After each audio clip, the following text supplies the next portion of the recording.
Me da muchísimo gusto saludarles. Estamos aquí en Converso, voces compartidas, propuestas educativas que se orientan a transformaciones profundas para el bienestar comunitario. Y el día de hoy, pues estoy muy contenta porque nos viene a visitar una gran sexóloga y psicóloga. Ella es Paulina Millán. Hola Paulina, ¿cómo estás? Bienvenida.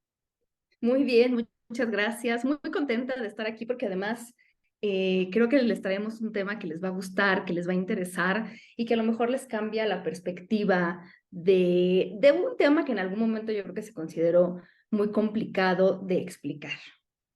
Claro, pues hoy vamos a hablar acerca del deseo sexual. Entonces, qué mejor que tener a Paulina Millán Álvarez para hablarnos de este maravilloso tema. Y bueno, Paulina, siempre comenzamos con un breve poema alusivo al tema. Y este le corresponde a Lorena Molinero. Mujeres vivas, mujeres conscientes, repletas de amor, mujeres que sienten, dadoras de vida, sensibles y fuertes, energía de luna, aromas campestres, guardan la magia. Brotan y vierten raíces de sabias diosas vivientes. Brillan en ciclos, expanden su mente, cosechan su fruto, su poder, asienten. Derraman su sangre que solo se advierte. Naturales son, naturalmente, pura belleza, suaves, calientes, salvajes y nuevas. Menguantes, crecientes. Humanas de alma, sutil e inocente, levantan las olas de mar influyente. La tierra las crece, las riegue, las mece, mujeres vivas, estrellas lucientes. Qué lindo, qué Pues lindo. con esto comenzamos, Paulina, y pues bueno, vamos a ver cómo ha sido de pronto a lo largo de la historia, los mitos que tenemos de pronto en torno a lo que es el deseo sexual. También últimamente estamos viendo muchas situaciones en consulta de cómo se ha ido disminuyendo el deseo, inclusive en población joven. Entonces, creo que Claro. hay mucho para hablar de este tema. Entonces, me gustaría si nos vas dando como una breve introducción del Claro. tema del deseo sexual. Pues mira, creo que eso es muy importante. Parte de lo que sucede a veces con el tema del deseo sexual es que ha cambiado mucho lo que sabemos ahora del deseo sexual, además, sobre todo por la participación de algunas mujeres y las investigaciones que han hecho. Y creo que entendemos el deseo sexual desde un ámbito que a lo mejor nos falta calibrar, ¿no? Como revisar. Fíjate que yo cuando hablo de este tema del deseo sexual, siempre hago mención a definiciones anteriores, ¿no? Entonces, por ejemplo, una definición de 1999 hablaba de que el deseo sexual es un estado motivacional que puede ser definido como un interés en personas, en objetos, en actividades, y se planteaba como una necesidad, como un impulso y la búsqueda de participar en actividades sexuales. De ese entonces, ahorita, la definición de deseo sexual ha sufrido, bueno, no diría sufrido, ha vivido muchos cambios, ha experimentado cambios porque se han anexado visiones muy importantes con respecto a cómo los seres humanos vivimos este deseo sexual y a lo que le llamamos deseo sexual. Por ejemplo, ahora se cuestiona mucho si el deseo sexual es realmente un impulso o lo que antes como se consideraba algo así como un hambre, ¿no? Hambre por algo. Entonces, a mí me gusta mencionar sobre todo, creo que voy a mencionar a cuatro muy, muy importantes, o cinco, sobre todo mujeres que han participado de este cuestionamiento del deseo, porque una de ellas fue muy importante, que además es muy conocida en sexología, porque ella, Helen Kaplan, integró el tema del deseo a la respuesta sexual. O sea, antes de que ella pudiera integrar esta etapa, se pensaba en la sexualidad como algo medio reaccionado con base en la fisiología, ¿no? Entonces nosotros nos excitábamos y después que nos excitábamos, esa excitación seguía subiendo y podíamos llegar al orgasmo y etcétera. Pero para que todo eso se diera, ella habla de que tiene que haber primero una respuesta de nuestro cuerpo a algo que nos puede excitar y eso es lo que se consideró la etapa del deseo. Ella es muy importante, pero todavía fue mucho más, yo diría que revolucionaria, en mi opinión, por supuesto, la participación de Rosemary Basun, que publicó en el 2000 una investigación relacionada justamente con el tema del deseo y mucho de lo que le tocó investigar, porque sigue siendo un artículo que se puede consultar, que podemos encontrar en Google, ella, pues muchos de sus pacientes, mujeres, le sirvieron como un punto de partida para poder examinar exactamente cómo se comportaba el deseo sexual. Y algo que me gusta mucho, que a lo mejor podría ser de las primeras cosas que podríamos llevarnos, a mí me ha servido mucho.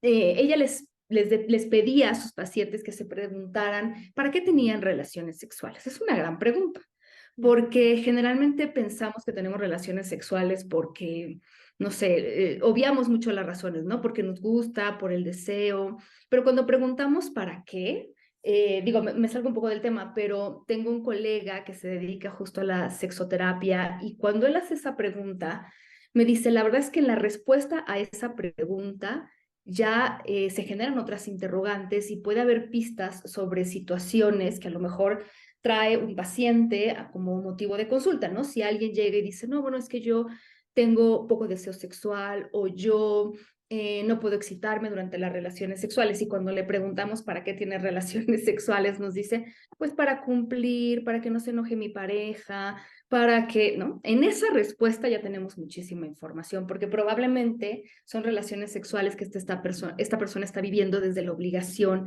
y no tanto desde las ganas. Entonces, ella cambió mucho el modelo de respuesta sexual humana que conocíamos hasta ese momento y que era lineal, para convertirlo en algo mucho más circular, como si fuera una especie de ciclo, ¿no? Y ella decía, muy diferente a lo lineal, que el deseo sexual podía estar presente antes de la excitación o antes de iniciar una relación sexual, durante o hasta después. Entonces es muy interesante, bueno, y sobre todo ella se puso a analizar el antes y el durante, porque creo que ahí es de las primeras cosas que yo decía revolucionaron mucho, porque siempre se había pensado el deseo como algo que tenía que estar presente para que pudiera haber una excitación y la excitación tenía que estar presente para que se dieran todas las etapas. Pero ella cuestionaba un poco eso y decía, bueno, en realidad, ¿será que siempre tiene que estar presente el deseo?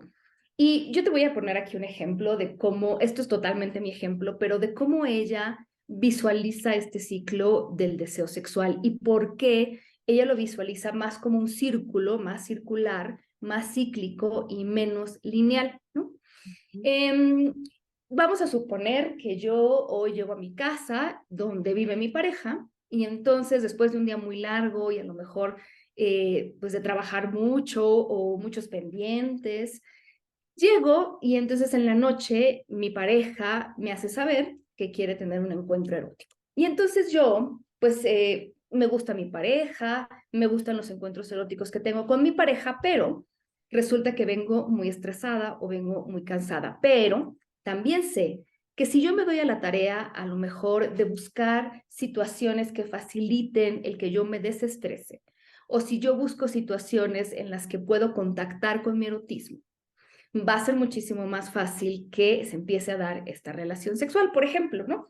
Yo puedo decir, bueno, a mí la verdad es que si yo llego a mi casa y me doy un baño, eso facilita mucho que yo me desestrese. O yo sé que si me acerco a mi pareja y mi pareja me acaricia, o yo acaricio a mi pareja, o nos desnudamos, o empezamos a platicar, yo me voy a sentir un poco más como que en el ambiente propicio para desarrollar este deseo o esta excitación. Entonces, lo que yo estoy haciendo es partir de una conciencia de una necesidad no sexual de ser sexual. Eso es lo que ella dice. Es decir, yo en ese momento que justo acabo de llegar al trabajo, no estoy particularmente sexosa, cachonda, caliente, deseosa, pero sí tengo ganas de buscar el escenario que yo reconozco como un escenario ideal o un escenario interesante para poder acercarme a mi pareja. Entonces, eso es muy importante porque en mi cabeza coexisten esas dos situaciones. Ahorita no me siento con tantas ganas, pero sé que puedo provocarlo. Entonces, voy a hacer una elección deliberada, como dice ella, de iniciar este ciclo de la respuesta. Entonces, empezando desde la neutralidad, yo busco un estímulo adecuado o estímulos adecuados que se den en un contexto apropiado y a partir de ahí yo empiezo a reconocer cómo mi cuerpo empieza a excitarse.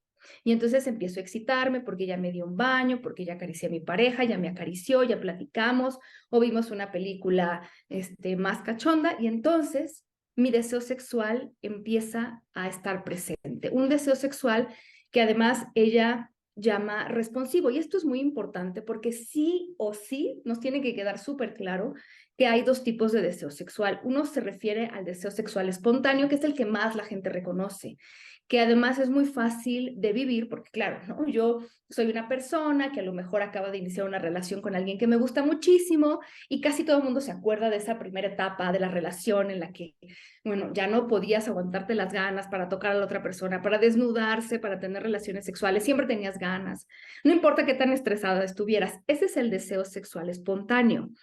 Pero la mayor parte de las personas lo que vive en el día a día en sus relaciones sexuales es el deseo sexual responsivo, es decir, responsivo, que yo respondo a un estímulo que otra persona genera en mí o incluso que yo respondo a los estímulos que yo reconozco que a mí me excitan, desde buscar la manera de desestresarme hasta buscar las caricias de mi pareja.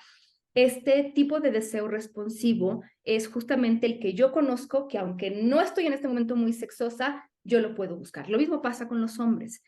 Es decir, aquí el deseo, como lo pinta Rosemary Bason, es una situación que es contexto dependiente, es decir, depende del contexto. Y entonces cuando tú me dices, bueno, hay muchas personas que han perdido el deseo sexual, una de las preguntas que yo tengo para muchas de estas personas es, ¿qué tanto del deseo que han perdido es espontáneo? Que seguramente sí, porque pasa mucho, pero ¿qué tanto han buscado ese deseo? Es decir, ¿qué tanto han buscado que este deseo responsivo surja a partir de un contexto que buscan? Porque yo creo que mucha gente, fíjate, a mí me toca que mucha gente me dice, no, es que pues ya no siento ganas ahorita, como que están esperando que el deseo sexual llegue a su vida y en realidad es algo que tienen que buscar. Me acuerdo que alguien, una chica que alguna vez me entrevistó para un tema parecido, me decía, fíjate que yo hago eso. Yo de repente me pongo películas que me ayudan como a sentirme cachonda o leo por ahí algún poema o algún cuento y yo sentía que yo hacía trampa, me decía ella, yo sentía que yo hacía trampa, porque yo decía, me estoy provocando el deseo, pero resulta que ella estaba siendo muy sabia con su sexualidad y estaba buscando que ese deseo surgiera. ¿Cómo ves eso? Y que claro que fíjate que esto que comentas que me parece súper interesante, cómo a las mujeres de pronto se nos ha limitado mucho en poder fantasear, ¿no? Y en utilizar como nuestra fantasía como generadora de placer, la cuestión del autoerotismo, porque finalmente es muy distinto, como bien lo señalas, cuando es una cuestión que tenemos que buscar de forma deliberada y que qué ideal sería tener nuestro archivo sensorial ahí guardado de recuerdos, de imágenes, de fantasías, de poemas, de libros, como dices tú, de literatura que podamos tener para poder evocar y Mm. despertar ese deseo, estando acompañadas o estando en solitario también, ¿no? Claro. Sí, porque además es eso, justo. Si yo creo que realmente lo que tengo que hacer es esperar a que el deseo surja y no me permito, porque me han dicho que yo tengo que ser suficiente para que ese deseo se dé, ¿no? Si no, algo estoy haciendo mal. Entonces, claro, ahí se junta con muchísimas cosas culturales y de verdad, yo me acuerdo que ya hablando ahora un poco de los hombres, me acuerdo que tiene ya tiempo, pero después leí una investigación más actual con conclusiones parecidas y yo en esa investigación me dediqué a preguntarle a un grupo de hombres y mujeres, pero me impresionó mucho lo que tenían que decir los hombres sobre cuál era su miedo más profundo o su mayor miedo con respecto a la sexualidad. Me dijeron varias cosas. A muchos hombres les preocupa el tema del desempeño, ¿no? Como en esta idea de que tienen que hacer ciertas cosas. Pero Mm. había varios que me decían, ¿sabes a mí cuál es mi temor más grande? Y esto es, sobre todo, eran hombres que ya vivían en pareja o que estaban casados. Que yo llegue a mi casa y quiera tener relaciones sexuales.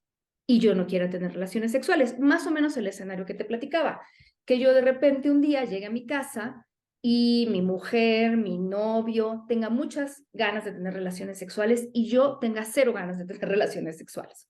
Y les decía, pero ¿por qué genera tanto miedo en ti? Y me explicaban, es que si yo llego y le digo que no a esa propuesta, sobre todo desde este entendido, ¿no? De que los hombres tienen siempre que querer tener relaciones sexuales. Si yo rechazo esa propuesta, va a generar muchísimos conflictos en mi pareja, porque entonces mi pareja va a pensar que yo a lo mejor ya tengo otra persona, que estoy siendo infiel, que ya no me gusta, y todas esas cosas que ya le colgamos. Entonces no solo es la falta de deseo en muchas situaciones, sino todo lo que se agrega, ¿no?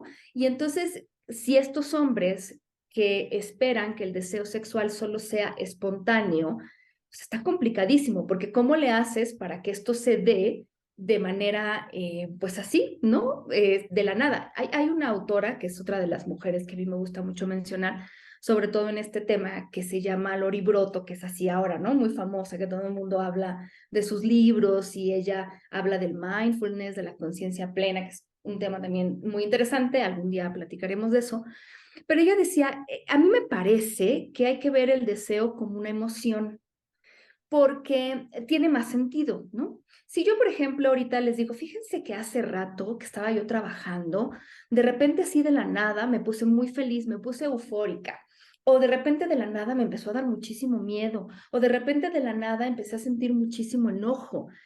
Entonces ustedes me dirían, pues qué raro, ¿no? A lo mejor tienes un problema, quién sabe qué te está pasando en tu cerebro. Sin embargo, si yo les digo, fíjense que hace rato que estaba trabajando, recibí una muy buena noticia y me puse muy contenta. O pasó algo y como resultado de eso tuve mucho miedo, escuché unos ruidos muy extraños. O pasó algo muy malo y entonces me enojé mucho. Claro, ahí tiene mucho más sentido porque hay algo que provoca algo, ¿no? Una buena noticia que provoca pues una alegría o algo que no nos gusta que provoca enojo o que provoca miedo. Y con el deseo es muchísimo más factible ver que el deseo es resultado de algo, es decir, volvemos a la idea de que el deseo es contexto dependiente, que solo surge de la nada. Si yo te digo, fíjate que es que estaba yo viendo una serie y entonces hubo una escena muy cachonda y entonces sentí que me excitaba. Ah, bueno, esa excitación surgió como una respuesta a algo que yo vi. O mi pareja me acarició y yo me excité, o toqué a mi pareja y me excité. Ese tipo de situaciones tienen más sentido porque es una respuesta a algo, pero cuando se trata del deseo, generalmente esperamos que surja así como que de la nada, ¿no? Mientras estamos cocinando, de repente tenemos que tener muchísimo deseo. Y ahí es donde vienen las complicaciones, porque es muy difícil que el deseo espontáneo se dé. Yo les decía, sobre todo en relaciones en donde hay mucho tiempo ya de pareja, simplemente porque va a ser complicado que las dos personas, si hay dos personas en esta relación, tengan el mismo deseo, al mismo nivel, el mismo día, a la misma hora, en la misma intensidad, ¿no? Y quieran hacer lo mismo sobre el deseo. Está muy complicado. Entonces, lo que sucede en muchas de las relaciones de pareja es que se da a través de este deseo responsivo, que es contexto dependiente, en donde una de las partes busca generar este deseo y esta excitación para que ocurra a lo mejor un contacto erótico. No necesariamente tiene que terminar en una relación sexual o en un orgasmo, ¿no? Pero sí en un contacto erótico. Y algo que a mí me parece que es muy interesante que encontró Rosemary Bason en este artículo, Rosemary Bason es la que hizo este círculo, ¿no? A partir de la respuesta sexual, es la muy poca concordancia que existe entre la excitación sexual en hombres y en mujeres a nivel, vamos a llamarle, fisiológico y a nivel psicológico. Ella decía, la respuesta de nuestros órganos sexuales, que la podríamos considerar como la respuesta fisiológica, puede ser una y muy diferente a lo que nuestro cerebro considera relevante, es decir, a nuestra excitación subjetiva. Y aquí a lo mejor muchas personas van a decir, sí, me ha pasado que yo quiero, por ejemplo, tener un encuentro erótico, pero no es que en este momento yo tenga una erección o que yo en este momento me dé cuenta de que estoy lubricando o lo que sea. Yo en mi cabeza es un estímulo que me parece relevante. Hay una excitación subjetiva que no siempre está acompañada de la, digamos, respuesta de nuestros órganos sexuales que conocemos, ¿no? La respuesta fisiológica. Y al revés también, que además esto es muy conocido en los adolescentes, pero le pasa a muchas personas. Podemos excitarnos con algo, también puede ser que con una serie nos podamos excitar, pero eso no significa que tengamos una excitación subjetiva y que queramos tener relaciones sexuales con la serie o con la televisión o con la computadora. Entonces es muy interesante porque no siempre hay una concordancia. Y fíjate, en los hombres ella encontró que esta excitación subjetiva y digamos objetiva, porque muchas veces esa objetividad lo que hace es que se mide en el laboratorio, aunque es complicado medirlo, pero sí, tiene una concordancia del 50% en los hombres y del 10% en las mujeres, del 10% en las mujeres y del 50% en los hombres. Entonces, sí puede pasar que yo diga, pues en este momento no tengo una erección, pero me siento como con muchas ganas de tener un encuentro erótico o sí tengo ganas de estar con alguien. Eso es muy común, no siempre hay una concordancia entre una cosa y la otra. Y la verdad es que no siempre nos enseñan eso. Como que yo de repente he platicado con algunos hombres y mujeres que me dicen, a mí me preocupa porque sí tengo ganas, pero como que siento que mi cuerpo todavía no calienta motores. Eso es muy interesante. No sé si es algo que a ti te ha tocado ver, pero por supuesto que sucede, que podamos tener interés en una persona, aunque en este momento específico no tengamos una respuesta sexual, ¿no? Claro, por supuesto. Y sabes que, Paulina, que también algo muy interesante de esto que acabas de comentar, cómo el enfoque relacional, o sea, cómo muchas veces yo puedo tener esa intencionalidad de tener ganas de en ese momento tener un deseo, pero en el momento en donde veo una actitud, que me impacta en la parte relacional, pues dejo de tenerla, ¿no? Hay un video que me impactó mucho que nos pasó la maestra Fina Sanz, que se llama Los sin sexo y que hablaba de esta visión, ¿no? De por qué los hombres jóvenes, a pesar de tener una relación de no mucha duración todavía en años con mujeres, en parejas heterosexuales, se veía que preferían mejor llegar a un lugar y tener sexo, cibersexo, que llegar a la casa porque iban a recibir como toda la parte del regaño o de la discusión o de pronto tener que arreglar un problema, o sea, cómo también se va evadiendo de cierta forma el contacto con la pareja y no quiere decir que no haya deseo, pueden sentir su deseo, simplemente que también hay todos estos elementos de los que habla Rosemary Bason a nivel emocional, ¿no? La parte relacional, el sentirme también valorado, valorada por la pareja, Exacto. cuántas cosas, ¿no? Que están alrededor. Exacto. Ella fue muy famosa también por poner eso en la mesa. Muchas veces el tema de la intención de tener un encuentro sexual ni siquiera tiene que ver con las ganas de tener un orgasmo, ¿no? Porque además yo justo estaba revisando una investigación en la mañana donde encuestaron hombres y mujeres de varios países y el 72% de las mujeres, eso ya lo sabemos en sexología, pero está bien que se los pregunten, ¿no? Decía que no necesitaba un orgasmo para considerar que su encuentro sexual había sido placentero. Pero a mí me gusta repetirlo y repetirlo y repetirlo porque siento que no sé, que nos vamos todavía como la parte cuantificada y estos, no sé, como ideas que nos ponemos y que afectan mucho nuestra autoestima sexual. Es eso un tema que también ahora estoy yo tocando mucho, el tema de la autoestima sexual. Y cuando me ha tocado preguntarle a hombres y mujeres sobre sus inseguridades, la mayor parte de las mujeres hablan de inseguridades relacionadas con su cuerpo y la mayor parte de los hombres de inseguridades relacionadas con el desempeño.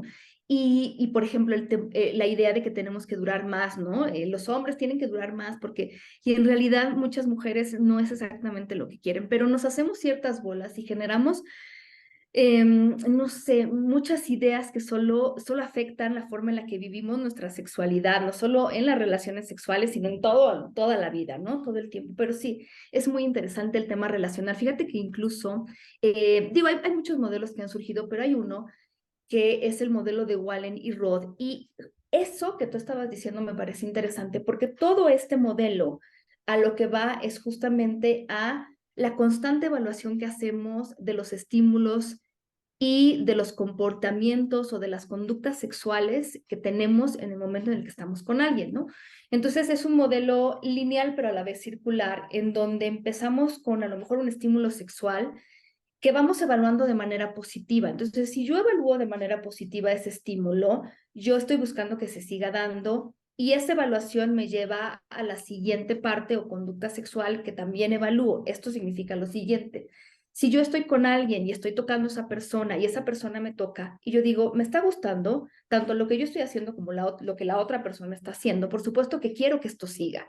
Quiero continuar con este estímulo. Si yo empiezo a sentirme incómoda, si empiezo a sentir que las caricias, no sé, no son de mi agrado o a lo mejor son más bruscas, yo evalúo eso como algo que no me está agradando y digo, de ahí puedo tomar acciones, puedo hablar con la pareja, comunicar, etcétera. Pero constantemente en un encuentro erótico estamos evaluando todos los estímulos que estamos recibiendo y a partir de eso y de cómo vemos a la pareja es muy interesante. A mí me encanta, por ejemplo, este ejercicio que plantea Emily Nagoski, que es también otra de mis ídolas, sin duda alguna, pero ella plantea un ejercicio, yo lo después como que lo traduje, pero además le agregué algunas cosas, de pensar en una relación sexual significativa, especialmente agradable o particularmente excitante. Si puedes, yo siempre digo que si puedes pensar en 5 y hacer un promedio está perfecto, pero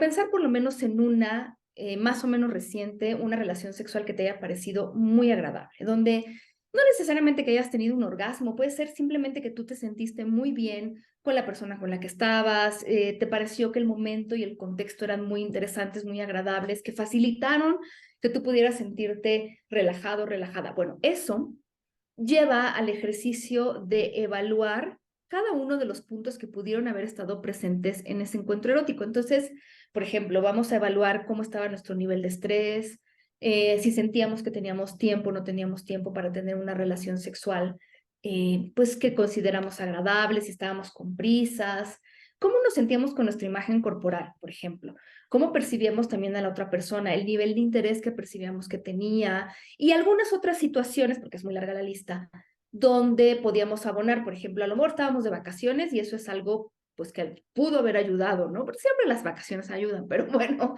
Ujú. a lo mejor vimos algún video, usamos algún juguete, qué sé yo. El punto es que a partir de esa evaluación podemos también entender, digamos, el objetivo es entender nuestro contexto ideal o muy gratificante para poder tener un deseo sexual y un encuentro erótico, con la idea de que también podamos entender cuál es nuestro anticontexto, por así decirlo, ¿no? Entonces, si en las relaciones sexuales en donde yo me las paso mejor, por ejemplo, veo que mi nivel de estrés está muy bajo, y a lo mejor yo estoy queriendo tener una relación sexual, pero resulta que mi nivel de estrés está muy elevado. A lo mejor yo podría decir, bueno, es que claro, mi contexto personal, en mi contexto, cuando yo tengo relaciones sexuales, a mí lo que más me gusta es poder tener un contexto en donde mi nivel de estrés es más bajo. ¿Qué puedo hacer la próxima vez? Pues buscar maneras de manejar el estrés o de bajar el estrés. Es decir, la idea es ver qué situaciones facilitan para mí el poder tener un encuentro sexual satisfactorio, para poder también entender cuáles son esos frenos, porque en este modelo dual de la respuesta sexual, modelo de control dual que es súper famoso también, que muchos he hecho la analogía como con el freno y el acelerador, ¿no? ¿Qué cosas me frenan? ¿Qué cosas me aceleran? Porque es una realidad que no siempre creo tenemos como tan tan claras cuáles son las cosas que nos aceleran y sobre todo menos claras las cosas que nos frenan. Porque yo creo que cuando le pregunto a las personas, por ejemplo, ¿qué cosas te excitan? Y cuando me ha tocado preguntarle en las investigaciones, no, bueno, la lista es eterna. A mí me excita esto y esto y esto y esto, pero no siempre tenemos conciencia de cuáles son nuestros frenos, qué cosas me pueden no ayudar y obstaculizar el que yo pueda sentirme a gusto en una relación sexual. Entonces, nunca vamos a ningún lado, porque si yo puedo meter todo el pie en el acelerador y buscar todos los estímulos que a mí me hacen feliz, pero si al mismo tiempo tengo puesto el pie en el freno, el coche no va a andar en ningún lado, o sea, ese carro se va a quedar parado, ¿no? Y luego también están los frenos de mano, que son para mí, en mi opinión, todas esas situaciones que no tenemos tan conscientes, porque algunas personas sí podrían decir, bueno, no sé si me pongo a pensar, siento que algunos de mis frenos tienen que ver con cuando tengo sueño o cuando tengo hambre, por así decirlo, no sé, estoy inventando. Pero a veces estos frenos de mano son situaciones que yo viví en la infancia y que no he resuelto con respecto a mi sexualidad, mi autoestima sexual que a lo mejor está dañada, o mis actitudes que no he trabajado con respecto a mi propia sexualidad. Y ahí es donde no nos damos cuenta. Y fíjate, todo esto, es que el deseo sexual es complejísimo. Por eso, cuando alguien me dice, es que mi deseo sexual ha bajado, es que son tantas cosas, ¿no? Revisa tus frenos de manos, tus aceleradores, tus contextos, tu pareja, tu autoestima sexual, tus actitudes ante la sexualidad y hasta los medicamentos que tomamos, que ya sabemos que algunos no es para dejarlos de tomar porque muchos son muy maravillosos, pero hasta eso, ¿no? Mi salud también puede estar ahí, tiene un impacto en mi deseo sexual, ¿no? Claro, por supuesto. Oye, Paulina, un poquito que nos amplíes, que me parece súper valioso, esto que has estado hablando de la autoestima sexual, si nos pudieras así como ampliar un poquito la visión, Claro. que creo que es como una de Ajá. las áreas muy, muy trascendentes que Sí. influyen en este deseo sexual.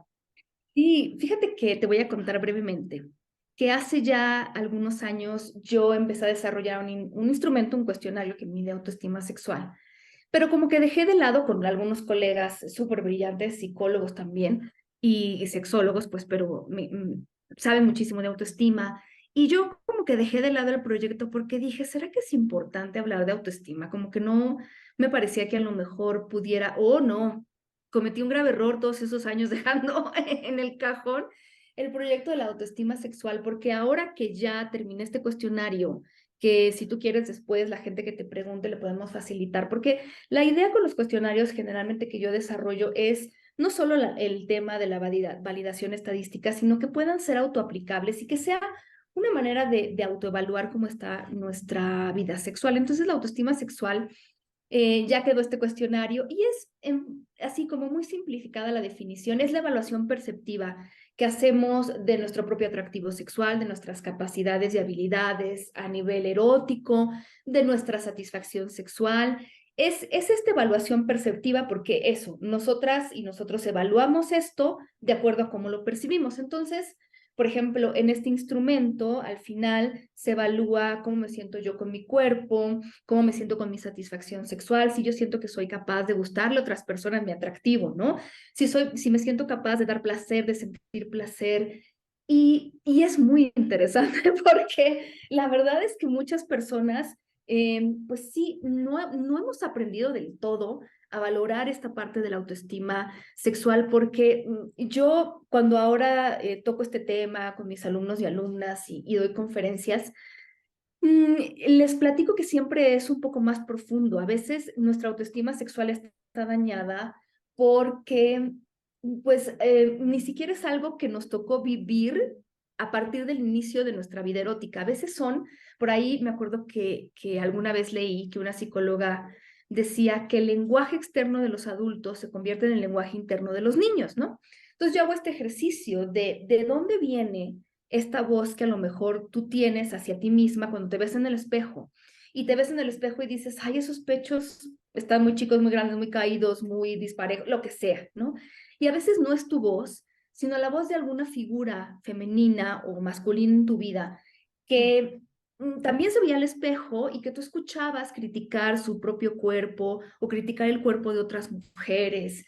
Y entonces esa voz no nos damos cuenta, pero ya la integramos a nuestra vida. Entonces, a veces nos decimos cosas frente al espejo, pero no sabemos exactamente de quién es esta voz. Y esa voz, aún así, sigue siendo muy castigadora y nos da mucho miedo y no siempre nos deja avanzar. Entonces, ahí hay muchas cosas y es muy curioso, incluso con este tema del deseo, porque yo doy muchas clases de investigación también porque me dedico mucho a eso. Y algo que hago con mis alumnos en un pequeño ejercicio de análisis de texto, de análisis narrativo, es pedirles primero que escriban sobre su mejor relación sexual o una de las mejores relaciones o encuentros eróticos que hayan tenido. Entonces, pues están en una hoja de papel y describen, hay gente, ya sabes, que es muy gráfica, ¿no? Que cuenta lo que hizo y vino y dijo y me tocó.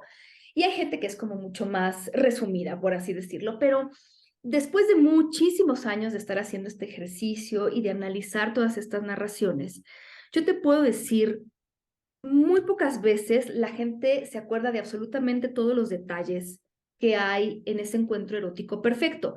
Y a lo mejor a veces pensamos que nos acordamos, pero no sabemos bien qué hora del día era. Es decir, los detalles no siempre son lo más importante, porque lo que sí recordamos la gente, lo que más recordamos y nunca se nos olvida es cómo nos sentimos durante ese encuentro erótico.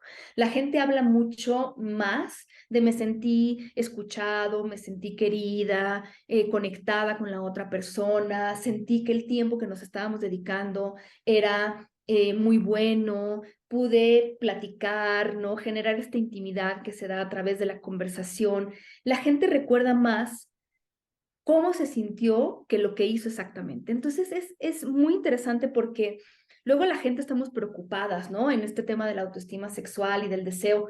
¿Será que voy a ser suficiente para esa persona? ¿Será que se la va a pasar bien? Y en realidad no depende de lo que hagamos, ¿no? Porque eso es justamente lo que aprendemos con el sexo. Aprendemos que es algo que alguien le hace a alguien más, un objetivo que tenemos que lograr, una habilidad que tenemos que practicar, cuando en realidad solo significa estar presente, ¿no? Porque las mejores relaciones sexuales siempre son en las que nuestra cabeza y nuestro cuerpo están en el mismo lugar, ¿no? Claro, por supuesto. Fíjate qué valioso, Paulina. Yo trabajo con mujeres con cáncer, y bueno, por una situación que yo viví también de cáncer de mama, y actualmente hago investigación en vivencia erótica y mujeres con cáncer. Y es muy interesante ver cómo en estas investigaciones las mujeres realmente no pierden su deseo. Por momentos puede estar un poco anestesiado por los medicamentos, por la enfermedad, ¿no? Por todas estas condiciones, pero en realidad cuando empiezan a otra vez revalorar su imagen corporal, porque sí influye mucho cuando ellas revaloran su imagen corporal, cuando la pareja acepta, por ejemplo, ver esta mastectomía sin alejarse, sin distanciarse, desde el cariño, desde el amor. Influye muchísimo el encuentro erótico, en el deseo, en tantas experiencias que se tienen, y que aunque hay una huella que es corporal porque se ve, también huellas que están detrás emocionales, pues la experiencia misma del sentirme aceptada por mí misma y por la otra persona influyen fuertemente en la cuestión del deseo, y muchas de ellas sienten un deseo sexual, totalmente, que muchas veces los médicos ni siquiera lo toman en cuenta, ¿no? No toman en cuenta que tienen una vida sexual activa, se enfocan mucho como en la cuestión de la salud. Entonces, qué interesante, así como en este contexto, como lo estás planteando, en tantos escenarios que hay, de cómo muchas veces nos vamos reduciendo estas posibilidades de encontrar otras formas de despertar el deseo, el acercamiento, el vínculo, y de construir la experiencia con quien tengamos esa vivencia, ¿no? Claro. Sí, yo creo que tenemos que quitarnos todas estas cosas que a veces ni siquiera sabemos de dónde aprendemos. A veces seguro es el porno, ¿no? Pero esta idea de cómo nos tenemos que ver, que tiene que estar presente en una relación sexual y darle la vuelta, encontrar nuestra propia manera de sentirnos deseadas, amadas, de expresar lo que sentimos, lo que queremos, lo que deseamos, y idealmente sin dejar que el miedo sea el consejero que nos lleve, ¿no? Yo en las investigaciones que he hecho luego me toca preguntar si se arrepienten de lo que han experimentado, si no. Y yo te puedo decir que absolutamente la gente se arrepiente más de las cosas que no hizo, que no dijo, que no vivió, que de las que sí hizo. Y esta parte que interesante, porque justo con el deseo sexual y este modelo de control dual de la respuesta sexual, como te decía, no tenemos tanta conciencia a veces de cuáles son nuestros frenos, ¿no? Del deseo sexual. Y a veces nos cuesta mucho trabajo verlo, pero todo puede estar ahí, ¿no? Nuestra salud mental, eh, algún evento de salud importante, algo como tan trivial como un distractor, el automonitoreo, ¿no? Este famoso spectatoring del que hablaba Masters y Johnson, de cómo nos volvemos estos, digamos que un juez, ¿no? Una tercera persona que está juzgando lo que está sucediendo en una relación sexual, y no es un juez agradable, es un juez que se está fijando en, uy, no, seguramente se te está viendo la lonja, y ahí es donde no llegamos a ningún lado. Fíjate, yo hace poco tuve una charla y me empezaban a preguntar mucho sobre este tema de, pues, de la excitación y de cómo, me preguntaban cómo moverse rico cuando estamos con la pareja, ¿no? Porque esa era la pregunta más concreta. Y entonces yo les decía, bueno, creo que es importante primero identificar cómo estamos sintiéndonos en ese moverse rico, porque moverse rico para la otra persona es una cosa, pero si es algo que no disfrutamos, afecta sí o sí al cómo nos percibe la otra persona. Y yo les contaba de una chica que decía, bueno, mi pareja dice que le excita muchísimo el que yo esté arriba, ¿no? En esta posición de las mujeres arriba. Y entonces dice, a mí la verdad es que me gusta, no es la posición que más disfruto, pero me encanta hacerlo porque además lo veo disfrutarlo, pero lo empecé a hacer y un día me di cuenta de que estando arriba se me notaban más las lonjitas. Entonces, la pancita, que mucha gente tiene ese como situación, ¿no? La pancita.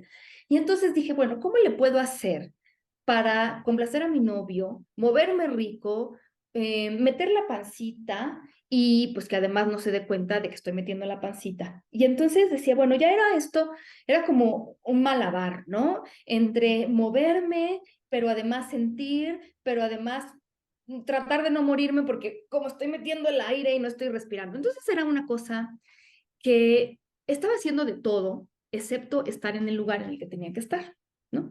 No estaba sintiendo, estaba preocupándose como por la logística de toda la escena y no se estaba preocupando por sentir, estaba pensando y no sintiendo, en vez de estar sintiendo y no pensando. Y entonces, algo que sucedió fue que su novio dijo, ah, caray, pues, ¿qué le estará pasando? Porque no la veo conectada. O sea, como que sí se está moviendo, pero no la veo conectada y no sé qué estará pasando. ¿Será que a lo mejor ya no le guste mucho esto de tener relaciones sexuales? No sé, o la posición será, no sé. El caso es que él como que dejó de frecuentarla a ella en el tema sexual y ella eso lo interpretó como una indiferencia de él. Total que esto acabó haciéndose un problema muchísimo más grande, porque era un tema de inseguridad y de cómo a veces de verdad nos preocupamos mucho menos por estar y estar sintiendo.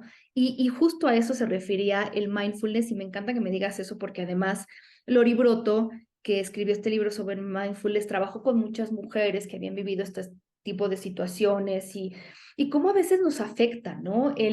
Claro, de repente estás preocupada por no me quiero morir, pero en el estar preocupada por no me quiero morir, de repente cuando todo esto pasa, en algún momento nos tenemos que preocupar por vivir, por sentir y por regresar a nuestra sexualidad. Y no siempre eso es posible. A veces de verdad nos vamos mucho a la cabeza, pero justo por eso me gusta mucho el tema del mindfulness y me gusta mucho esta definición de relación sexual que seguramente conoce la gente que nos escucha de Esther Perel, que también es una mujer que ha hablado mucho del deseo y que tiene que ver con el sexo como un lugar al que vamos con otra persona, un lugar dentro de nosotras al que vamos con otra persona, que me parece muy interesante, me parece muy profundo, porque no solamente es el tema de la vieja fórmula de algo alguien le hace algo a alguien más, sino es más un sentir y un conectar, ¿no? Y regresamos a la pregunta de Rosemary Bason de para qué tenemos relaciones sexuales. Qué interesante, porque todo va de la mano. Es decir, en esto que hablaba Esther Perel del erotismo, habla del significado, de la imaginación, ¿no? Dice, el erotismo va más allá del solamente hacer, es el significado que le damos, es la trascendencia que le damos. Entonces, no sé si en este tema del deseo que a veces sentimos que se va y que baja, no sé si todas esas preguntas, ya decíamos, es súper complejo el tema del deseo, pero no sé qué tantas de estas preguntas realmente nos hacemos para poder entender hacia dónde está yendo nuestro deseo, ¿no? Claro, por supuesto, Paulina. Oye, Paulina, y un poquito como dentro de todo esto que comentabas, ¿no? De esta autoestima sexual, de todas esas influencias que hay alrededor, ¿cómo es que también de pronto en este desempeño, en esta cuestión de estarnos autoobservando, por ejemplo, estaba yo revisando algunos temas con Francisca Molero, con la doctora, y veíamos esta parte como en los millennials también hay mucho actualmente como esta parte del checklist, de decir estoy haciendo ejercicio, estoy haciendo X cosa, y que se ha reducido el deseo, el encuentro erótico en las relaciones también sexuales, ¿no? O sea, ¿qué está sucediendo? Que de pronto estamos queriendo como generar algunos parámetros y donde dejamos de ser nosotros el centro, nos vamos desdibujando y perdiendo y se va perdiendo y fugando también el deseo. Sí. Sí, yo creo eso. Creo que ahora hay mucho que nos ha puesto como una serie esto de checklist o de cosas que tenemos que tener y hacer para tener una vida sexual satisfactoria. Yo no sé, es una especie de ruido que puede ayudarnos mucho si a lo mejor no tenemos mucha información sobre sexualidad. Por ejemplo, las redes sociales para muchas personas ha sido una fuente de información, pero para otras genera un tema de ansiedad. Justo ayer estaba platicando en un podcast que grabé, en el podcast este que tengo que se llama Sexópolis, hablábamos del famoso FOMO, que son las siglas en inglés de Fear of Missing Out o miedo a perderse de algo. Y es como un fenómeno conocido que además está muy presente en la época en la que vivimos. Yo entro a las redes sociales y veo que la gente está hablando de algo, por ejemplo, ¿no? Del orgasmo no sé qué, del punto erótico no sé cuál, y entonces yo estoy sintiendo que me estoy quedando atrás porque es algo que no conozco, que no sé, y entonces eso empieza a generar en mí mucho miedo y muchísima ansiedad. Entonces, no sé si esa ansiedad a lo mejor es lo que me lleve a decir, bueno, no sé si estoy haciendo lo correcto, si tener relaciones sexuales o no tener relaciones sexuales. No lo sé y todavía vivimos, creo, en un mundo en el que la sexualidad está muy castigada. Me tocó participar en una investigación en el que se le preguntaba, y mira, había muchas preguntas, pero esta fue maravillosa que realizó Plátano Melón, que es una compañía que vende juguetes sexuales. Hicieron esta investigación y le preguntaron a hombres y mujeres, ¿qué te hubiera gustado a ti saber antes de iniciar tu vida sexual? Y una de las cosas que decían, y la principal, muchísimo, era a mí con que alguien me hubiera dicho que la sexualidad no era mala, yo creo que yo hubiera ya estado del otro lado, porque todavía creo que vivimos en esta época en la que nos hablan mucho de sexo, pero todavía el sexo está muy castigado, pero a la vez nos están diciendo que tenemos que tener ciertos logros y ciertas metas que nos dan muchísima ansiedad porque no entendemos, que tenemos que tener deseo sexual siempre. Y entonces nos pasa que eso, ¿no? ¿A quién le hacemos caso? ¿Qué fuente podemos consultar? ¿No? Muchas de estas personas en esta misma investigación también decían, a mí me hubiera gustado que me dijeran que el sexo no es como en las películas, no solo porno, sino en las películas eróticas, en las películas románticas. Me hubiera gustado que me enseñaran también sobre mi cuerpo, cómo tocarme, cómo darme placer. Entonces, creo que todavía el sexo se habla mucho, pero sigue estando cargado de muchísimos tabúes, ¿no?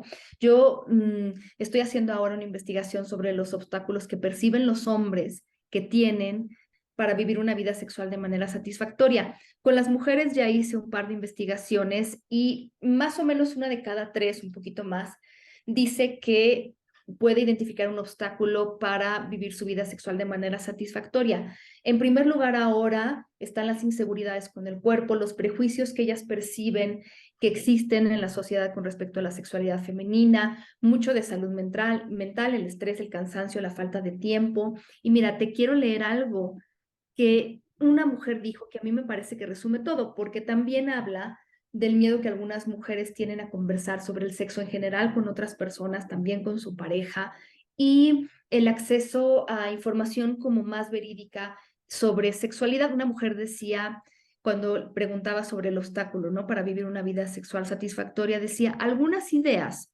sobre que no está bien tener relaciones sexuales con personas con quien no tengamos un sentimiento. Si tengo relaciones en la primera cita es porque soy una mujer fácil. El ser muy sensual es igual a ser puta, que ningún hombre te va a querer en serio si tienes mucha experiencia sexual. Tocarme es malo, que si disfruto es malo. Cuando tuve pareja no podía tener mucha satisfacción porque siempre estaba pensando en lo que él quería, en lo que a él le gustaba, que hiciera, que le hiciera, y nunca mencioné lo que a mí me gustaba porque qué iba a pensar él de mí. También la forma de mi cuerpo, es decir, ahora estoy gordita, por lo que siento que no excito mucho a los hombres. Esta es una mujer de 25 años. Entonces, todo lo que puede pasar en ese momento, o sea, todo lo que se agrega, ¿no? En estas exigencias, se vuelve complicado y yo creo que la autoestima sexual también, sobre todo en las mujeres, por lo que me ha tocado investigar, está muy anclada al tema del cuerpo, pero también le pasa a los hombres. Una investigación que hizo una página que me gusta mucho que se llama La Rebelión del Cuerpo en Internet, encontró que el 86% de las mujeres y el 53% de los hombres ha dejado de realizar alguna actividad por cómo se siente con su cuerpo. Entonces, imagínate lo complicado que se vuelve el sexo, ¿no? Es, no sé, ahora creo que ser alguien que está descubriendo su sexualidad en esta época debe de ser particularmente difícil. Hay mucha información, pero no toda esa información contesta las dudas que tenemos sobre nuestro propio cuerpo, no nos ayuda siempre con nuestras inseguridades. Entonces, eso también es interesante. Claro, y también, por ejemplo, cuando hablamos de sexo entre mujeres, que muchas veces también sienten mayor confianza por estos estigmas también que hay, en torno a la percepción corporal, ¿no? Entonces son muchas influencias que hay alrededor. No sé si en eso también tengas algo como de datos, pero pues se ha visto también, ¿no? Que un poco hay como mayor confianza de pronto en la parte corporal cuando hay sexo entre Sí. mujeres. Sí, fíjate que se ve mucho más en las personas que tienen, bueno, en las mujeres que tienen sexo tanto con hombres como con mujeres, porque las investigaciones que a mí me ha tocado revisar hablan de que muchas mujeres, claro, es en general, ¿no? Estas cifras son en general, porque no dudo que a lo mejor alguien me diga, a mí me pasa al revés, pues, Ujú. pero cuando me ha tocado revisar estas investigaciones, las mujeres hablan de sentir mucho más presión por su apariencia, por el tema del sexo, cuando salen con un hombre, por ejemplo, cuando tienen una cita con un hombre que con una mujer, ahí es donde se ve mucho. Y claro, muchas mujeres que ahora tienen relaciones exclusivamente con mujeres y antes las tenían exclusivamente con hombres, se dan cuenta de que, por ejemplo, esta situación de dejar de ver solamente al pene como lo más importante y el centro de la relación sexual ayuda mucho porque les ayuda a explorar otras partes, ¿no? Entender otras situaciones relacionadas con su propio placer. Entonces, sí, eso es también muy interesante. Yo siento que ahora mucho de lo que se da, por ejemplo, es, nos dicen cómo tenemos que sentirnos con ciertas situaciones, ¿no? Que esto también afecta a los hombres. Es decir, yo siempre que hablo de esto, ¿no? Y de las diferencias y hombres y mujeres, yo siempre digo, no es contra los hombres o contra las mujeres, es contra el sistema Claro. en el que se fundamenta todo esto, es contra el sistema, porque claro, los hombres tienen también cierta presión de tener cierto tipo de erecciones, de hacer cierto tipo de cosas, y muchas de estas situaciones, de nuevo, provienen de toda esta información que a veces es como mucho ruido de lo que hay alrededor, que también a veces contribuye pues el internet, los medios de comunicación, las redes sociales, y que a veces en realidad lo único que buscan es vender, ¿no? Por ejemplo, yo encuentro que también incluso para muchas personas es muy complicado diferenciar un artículo, por ejemplo, que va de algo serio, que está bien fundamentado, de uno que no, como que ya el tema de las fake news en el sexo se está volviendo algo complicado de discernir. Y entonces, claro, lo que se llama en inglés clickbait, ¿no? Estos artículos que se vuelven así como muy populares, porque entonces yo le quiero dar clic, porque en este artículo me van a decir exactamente qué es lo que quieren las mujeres en la cama, porque así dice, ¿qué es lo que quieren las mujeres en la cama? Aquí te decimos exactamente qué. Y entonces yo le doy clic, pero en realidad no resuelven mis dudas y solo generan más ansiedad. Y entonces esa ansiedad yo me la llevo a la relación sexual, porque entonces yo trato de seguir las instrucciones a lo mejor del artículo y mi pareja me dice, oye, pero eso a mí no me funciona. Entonces vivimos en una época en la que eso también nos está dando mucho trabajo discernir la realidad de la no realidad. A mí constantemente la gente me está preguntando, oye, ¿tú qué opinas de este TikTok, no? O ¿cuál es tu opinión? ¿Será verdad esto que está diciendo? Y muchas veces me encuentro con personas que están hablando más bien de su propia experiencia, pero no desde una posición en la que a lo mejor están, no sé, hablando de una teoría y dando la cita correspondiente, o que a lo mejor estudiaron, no sé, medicina, pero aún así están hablando del tema médico, no sé, y entonces ya no sabemos exactamente por dónde irnos. Creo que desde el ser especialistas en el tema nos cuesta mucho menos trabajo, pero la gente allá afuera, si busca información sobre sexualidad, ahora eso es un gran reto, ¿no? Claro, pues sí, pues es que nuestro imaginario erótico es único, personal y co-creamos y compartimos experiencias, que eso también es importante, ¿no? Que parte de nosotros, no de que nos digan de afuera qué es, sino que nosotros vamos construyendo nuestras propias vivencias. Creo que eso es muy valioso. Paulina, bueno, pues Paulina es psicóloga y sexóloga, es directora de investigación en el Instituto Mexicano de Sexología, es autora de más de 35 investigaciones y de 15 artículos científicos publicados en revistas indexadas nacionales e internacionales, Es autora de 3 libros para que los busquen: Sexualidad, los jóvenes preguntan, Homosexualidad, bisexualidad, travestismo, transgeneridad y transexualidad, derrumbe de mitos y falacias, y Te celo porque te quiero. Cómo los celos nacen del amor, pero lo matan. Miembro del comité académico de distintas revistas científicas internacionales, entre ellas Archivos Hispanoamericanos de Sexología y Journal of LGBT Youth. Y pues, gracias, ¿Qué Paulina, tal? por estar Tenemos aquí. muchos, eso da para muchos temas, para Maravilloso. otros encuentros. Claro que sí, ya tendremos más encuentros, Paulina. Pues, ¿con qué concluyes este tema? Quería decir tu semblanza para que supieran quién está aquí hablando de este Claro, maravilloso tema qué del deseo bueno, muchas sexual. gracias. ¿Eh? Pues es un tema complejo.